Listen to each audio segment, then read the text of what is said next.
Yo, what up? How's it going? And welcome back for another video. In today's video, I'll be showing you guys how to play Corki Cannoneer composition. Now, I'll be doing two different variations of this comp, depending on your frontline that you're running. That's what we'll be talking about today, but it is the standard composition. I've been using this comp quite a bit on my climb right now, and I just want to share it with you guys. So with that out of the way, let's get into it. All right, here we are. One thing I'm going to say, if you're not familiar with my guides, I don't do gameplay in these guides. It's going to be me just explaining how the compositions function.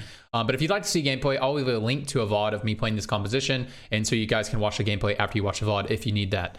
All right, so this is Corki Cannoneer, and I'm going to take you guys through the early game, mid game, late game, and we're going to talk about items at the end, so don't pay too much attention when you see items slammed on these units. I'm just trying to show a visual representation of where the items can go, and what type of items that you could be building in the early game. So what is the win condition for this comp?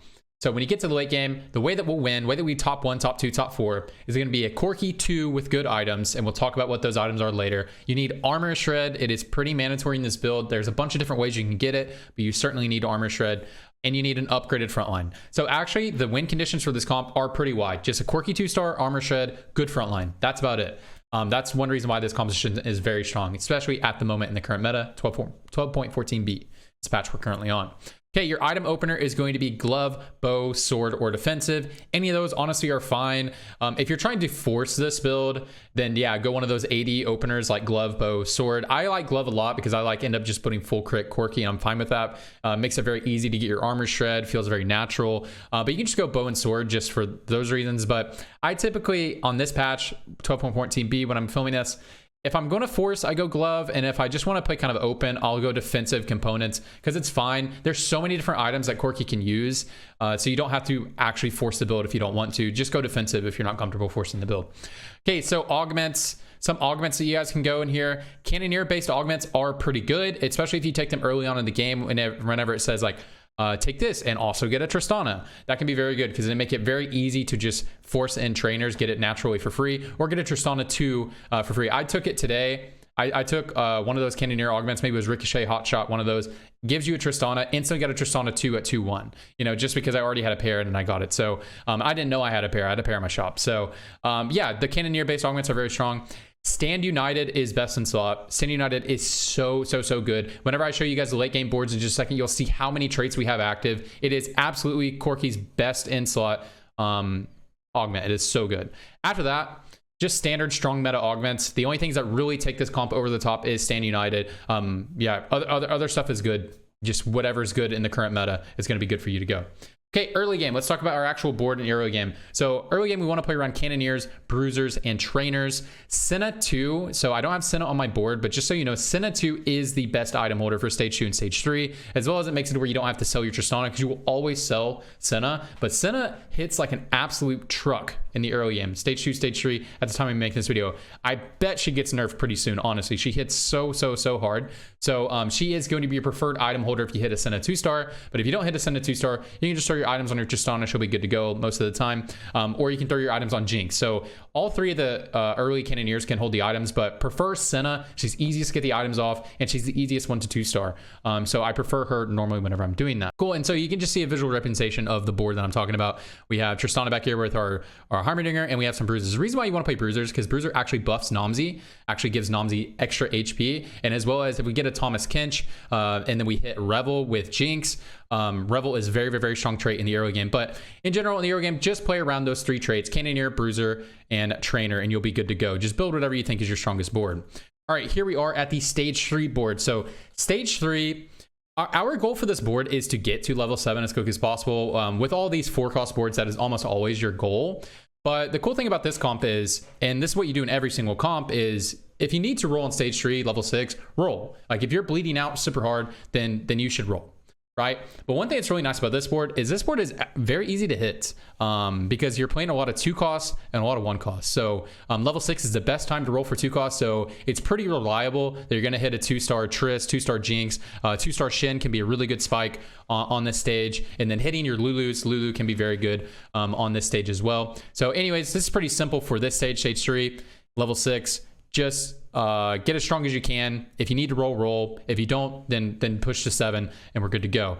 Then we push to 7 and that's where all the magic happens. Now I'm going to talk about 2 different boards, and this is the completed board. This is the complete build, and I'm going to show you 2 versions of this completed build. And so once you're level 7, you're stage 4 and beyond, you're going to be trying to make a build that looks something like this, or the other one that I'm going to show, which is the exact same board, just we're playing a different dragon and a different additional frontliner to work with that dragon. So oh man, so we are looking for 2 different boards, and we'll talk about what are the circumstances we want to do that. Sorry, I was manning because I'm just like, oh man, I can't wait to talk about this board. Smooth one there. But anyways, all right, Idas is the preferred frontliner. So if you have a choice between the 2 frontliners, Idas is the preferred one. But you play Syphon in any of these scenarios. There's a few scenarios you can play Syphon. So I mean, you can always play Syphon, but these are the ones that you would prefer it. So if you don't have armor shred, then you definitely would want to play Syphon over Idas. I do whatever I can to try to get Syphon on my board. I mean, I'll play an Idas 2 over a Syphon 1 for as long as I can. But if you don't have armor shred and you get to the late game, people themselves have a yoked Idas, you will never even kill the Idas. So having a Syphon, if you don't have armor shred, then you need Syphon to just basically be your last whisper is really what it is. 2, the other scenario is if you have items to play a duo 80 carry, then it can be very good to play Syphon over Idas, because then you can have like BT, IE, whatever on your Syphon, and you can be good to go. And that can feel very nice to have a duo carry. I really like playing that composition, that version of it. 3, if you hit a Syphon 2, like if you just straight up hit a Syphon 2, just play Syphon. Or if Idas is very contested, doesn't look like you're gonna be able to hit Idas, then just go for Syphon, start building around Syphon rather than your Idas. If Idas really is truly better in the lobby though, if you hit a Syphon 2, you can slowly pivot to an Idas 2 if it is much better to play Idas in that lobby, but just use your best judgment after you get that. But those are the scenarios that I'd usually play. So the flex spot for both of the boards is Bard. Bard is the only spot that is really flex. You're going to be playing all of these units. Obviously, these are flex with the other frontline option that I'm going to show you guys with Syphon's board. But basically on both boards, the only unit that can come out is Bard. All these other units you want to play. You need Lulu for trainer. You need Tristana for trainer. This Sona, it just does amazing stuff for you. It gives you Revel, gives you Evoker. It's so good. And then Bard is going to be goated. But we just play Jinx here until we hit Bard. Usually I'll take out a Jinx 2 for a Bard 1. Almost all the time. The CC is insane. The odds it gives you Mystic, it gives you Bard. Especially if you have Stand United, it gives you 2 traits. It gives you Bard and it gives you Mystic. So it's just too insane. So let's go over to the Syphon board. And after we get done talking about the Syphon board, I'll talk about items and all the good stuff. So if you guys were wondering about items, we'll talk about that. Okay, Syphon's board.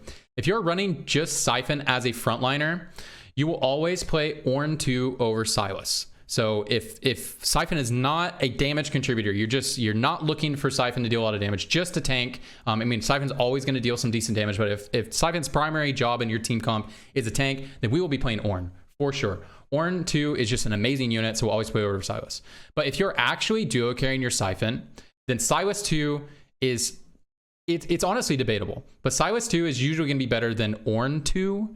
If you are truly running Syphon as a carry, then that can be an option right there. But still, Ornn is an amazing unit. So if you have an Ornn 2 and the only thing you're rolling for is Sylas, then you're trolling. Do not roll for a Sylas if you don't need to roll. If you already have Ornn as your frontliner, you'll be good to go with Ornn. Ornn's a beast. Okay, now let's talk about some items. We'll do items and we'll do position and we'll be wrapping it up, baby. This is a really easy comp. So items, Corki, you need armor shred somewhere. So it doesn't have to go on Corki. It can go somewhere else. And as you saw, the items I have on Corki, you might be looking at this and be like, whoa, those are kind of weird items. You know, why does he have a gunblade? It's just like a weird, how does he deal damage? Corki just, he can use so many different items. As long as you have armor shred, he's going to tear through the enemy team. So just make sure you have armor shred somewhere. It can go on Corki. He uses so many different items. Just give him the items that you have. Basically, the way I view playing Corki, and I play a lot of Corki, he's probably my best comp, is I don't look for best in slot ever. Just build strong items for your board in the early game and just give him whatever you made. You just need to make sure that you find armor shred somewhere. It can be a Last Whisper, it can be Syphon. So I don't think too hard about it. I just build good items for my early game comp to try to, you know, save health, you know, be healthy going into a stage 4 roll down. Maybe it can allow me to go fast 7, fast 8. So the biggest thing about playing Corki is not focusing on his items himself. Just make sure you get armor shred because he can use so many different items. So here are some decent items for Corki. Giant Slayer, Infinity Edge, Rage Blade, Shiv, Last Whisper, Death Blade, Hodge, Blue Buff, Gunblade. Those are all fine items to play on him. So don't think too hard about Corki. That is the biggest trap whenever playing Corki. Idas is just going to have tank items. Very simple. Syphon is either raw tank items, or if you're going to duo carry, then if you don't know how to play Syphon, you just do a BT or another healing item. So just make sure you have a healing item, but BT is the best one. If you don't know why BT is the best, it's because it scales off of HP. The shield on BT scales off of HP. So BT is always your best bet on a frontline DPS. Just if you didn't know, now you know. And then 80 items. So just whatever items you would have built on Corki, build the same ones for Syphon. It's not really something you have to think about too hard. But yeah, healing plus 80 items if you're going to duo carry. If not, pure tank. Sona just gets Morello plus random AP items. Sona's another unit. Don't think too hard about itemizing. Just Morello is her best item. It's really, really good. Morello is a very insane item. You usually need healing reduction in your comp. Namzi does give you healing reduction, but it's very inconsistent. And so if you add a Morello over here, you know, Sona's going to be casting this way. Namzi is going to be casting this way. You're good to go. Tristana. So Tristana, you typically don't itemize her, but I like to itemize her with a Last Whisper, either her or Jinx with a Last Whisper, if I have extra items put on Corki. So if I have 3 items I can put on Corki and I'm not duo carrying my Syphon, then I'll just put the Last Whisper here if I already put the Last Whisper. Obviously in this situation, we don't need a Last Whisper because we have Syphon. I mean, Last Whisper still does provide more shred than Syphon does. But I just wanted to put it on this board just to show you visual representation of where I can put the Last Whisper if you need a Last Whisper. But if we had Syphon, you don't technically need one. But yeah, so if you can play 3 items on Corki that are good, then yeah, I just try to put the Last Whisper somewhere else. But other than that, you don't itemize Tristana really. Okay, positioning. There's nothing really super special here, but I'll give you a little bit of tips. So some nice stuff is you need to have Lulu next to Corki. Lulu will buff your attack speed, will also peel the enemy's assassins, that sort of thing, away from you. So always have Lulu next to Corki if you can, unless you're trying to dodge a Zephyr very sneakily or something like that. If you have a Last Whisper user like Tristana, if the Last Whisper user is not Corki, then just make sure that they are on the same side as your Corki, as you know, Tristana will need to shred the target that Corki is hitting. Obviously, when we have Syphon, it's different, but you get what I mean. I just put the item on this board. Cool. If Syphon is your Last Whisper, so if you don't have Last Whisper and Syphon is your only form of armor shred, then Syphon should be on the same side as your Corki typically. So Syphon will hit the target that you need to shred, and then Syphon will dash and do his thing, and then Corki can kill whoever Syphon was initially attacking. That can work like that. But one thing to note about Syphon positioning, if you're trying to position Syphon as your Last Whisper for Corki, one thing you need to think about, if the enemy has a frontline DPS, like let's say they are carrying like a Volibear or carrying like a Shoyu, and they're positioned on the same side as your Corki, you need to be mindful that sometimes Syphon can do some real troll stuff where Syphon takes aggro, dashes to the enemy backline, and then the enemy's frontline carry doesn't know what to do, so they just start walking towards your Corki and just starts beating your Corki's ass. So just keep that in mind, but in general, that's where it is. All right, guys, that's pretty much the guide. This is a very easy build. This is one of my best builds, one of my best, like most comfortable builds, something that is a staple of my climb right now. I'm almost in Challenger now, finally. I've been using this composition so much. I think it's so good. It is so broken on the current patch. Probably will get nerfed soon. But even if it does get nerfed, this is still how you'd play the comp. This is how you play the comp the entirety of the set, regardless of how strong Corki has been. So even if he gets nerfed, he'll still be good later. Anyways, other than that, if you guys have any questions, if you think I didn't cover anything and you'd like to ask a question about an augment or maybe something that I didn't really cover or whatever, then just put it in the comment section below. I'd be happy to answer, and I'm sure other people would be happy to answer, but I do read all my comments. So if you ask a thoughtful question, I will give a thoughtful reply. But other than that, if you guys like this video, please like the video, comment below, helps me out in the YouTube algorithm quite a bit. You can subscribe if you like TFT stuff. I do guides, VODs, and news, that sort of thing, patch rundowns.